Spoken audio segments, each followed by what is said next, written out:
प्रणाम, नमस्कार, वंदे मातरम। अभी आप जैसा कि देख रहे हैं कि हम सभी दरभंगा रेलवे स्टेशन पर पहुंच चुके हैं मधुबनी से आने के बाद, और यहाँ शिव गुरु आध्यात्मिक परिचर्चा का आयोजन किया गया है। तो आइए हम सीधा ले चलते हैं आपको उस चर्चा स्थल पर जहाँ आदरणीय देवाशीष भैया उपस्थित हैं और अपनी वाणी से हम सभी को गुरु कार्य में चलने की प्रेरणा देने वाले हैं।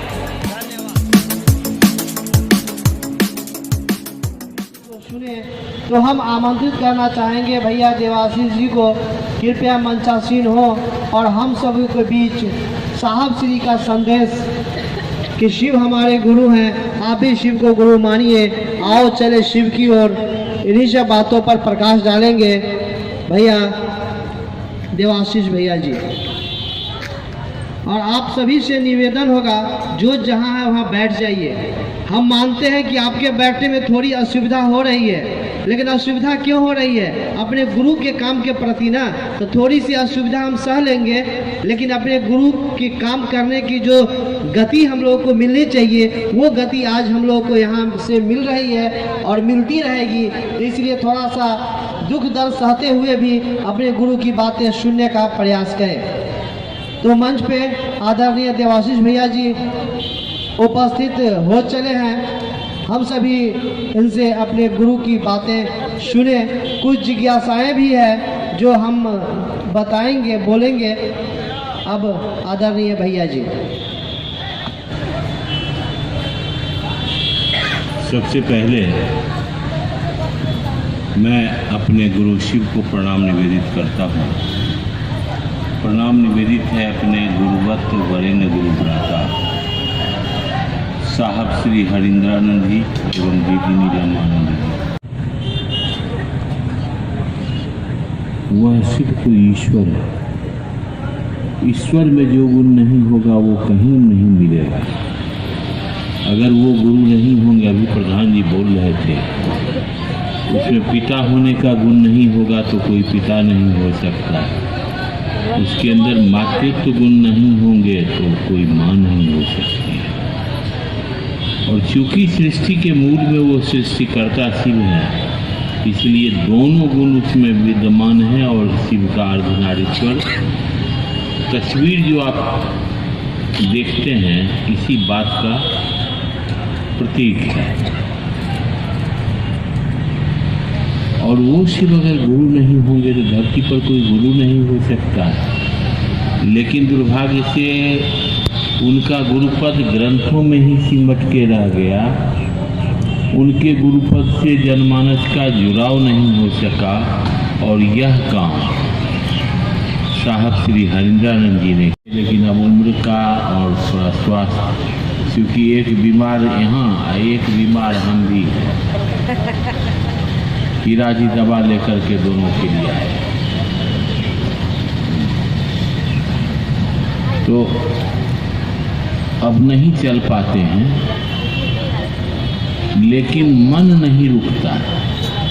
शरीर से तो, शरीर की तो सीमा है। शरीर तो चलेगा, रुकेगा। रात में इनके आवास पर गया, ये बुखार से एकदम बेचैन थे, लगभग 100 से ऊपर बुखार था। हम लोग बैठे रात में, खाना भी नहीं खाए। हमको कहीं क्या कैसे जाएंगे चर्चा। हम कहे देखिए, महादेव गुरु की दया होगी तो चर्चा तक आप वहाँ जाने लायक हो जाइएगा और आप जाएंगे। और ये आए। तो आज उन्हीं का संकल्प और का परिणाम है साहब और दीदी का, कि शिव का जो गुरुपद ग्रंथों में सिमटा हुआ था, आज जन जन के गुरु हुए हैं। और निरंतर उनका एक ही उद्देश्य है, हमें साहब की बात,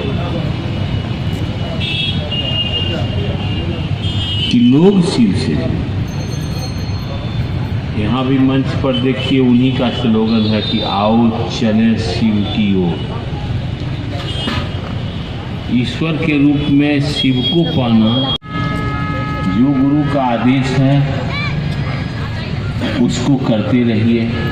बीच बीच में साहब का दर्शन कीजिए, साहब के निकट जाइए और जो साहब कह रहे हैं उस पर चलने का प्रयास, उसी पर।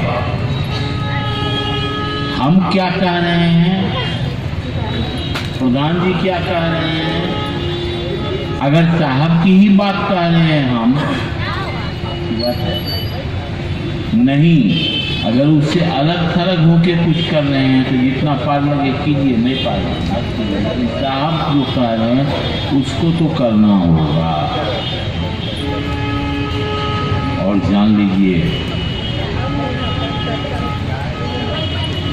हर 1000 वर्ष में 2000 वर्ष में एक न एक अवतार लिया है जो समाज में एक दिशा दिया है आध्यात्म के पथ पर चलने का।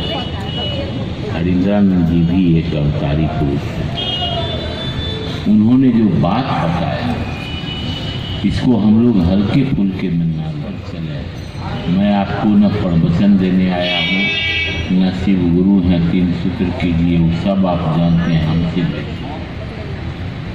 यहाँ मिथिला की धरती है और यहाँ हम क्या बताएं, ये किसी कहेंगे कि आत्मचिंतन जरूरी है कि क्या मैं गुरु की दिशा में ईमानदारी से चल पाया, क्या जो साहब ने कहा है आओ चलें शिव की ओर, उस तरफ हम चल रहे हैं ये और इसको कीजिए, जीवन धन्य हो जाएगा। महादेव से जुड़िए और साहब के कहे मुताबिक चलिए, जीवन में अनुभूतियों का सिलसिला शुरू हो जाएगा।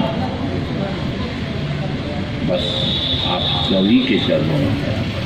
हम लोग अभी देवाशीष भैया जो चर्चा में आए थे उस चर्चा में से लौट रहे हैं। बहुत बढ़िया बात देवाशीष भैया बताए, महादेव की तरफ चलने के लिए प्रेरित किया गया लोगों को। हम लोगों को बहुत अलग ऊर्जा मिला। हम लोग अब अपने घर की ओर प्रस्थान कर रहे हैं। जी, हम लोग यहाँ से दरभंगा से लौटकर मधुबनी जा रहे हैं और अपने गंतव्य की ओर। आज का ये आयोजन बहुत ही सफल आयोजन रहा, संख्या भी बहुत अधिक थी और गुरु कार्य में चलने की प्रेरणा सभी गुरु भाई बहन ने दिया और सभी चर्चा को सुनकर गुरु कार्य में उत्तम गति से चलने के लिए सभी प्रेरित हैं। आप सभी को प्रणाम, नमस्कार, वंदे मातरम।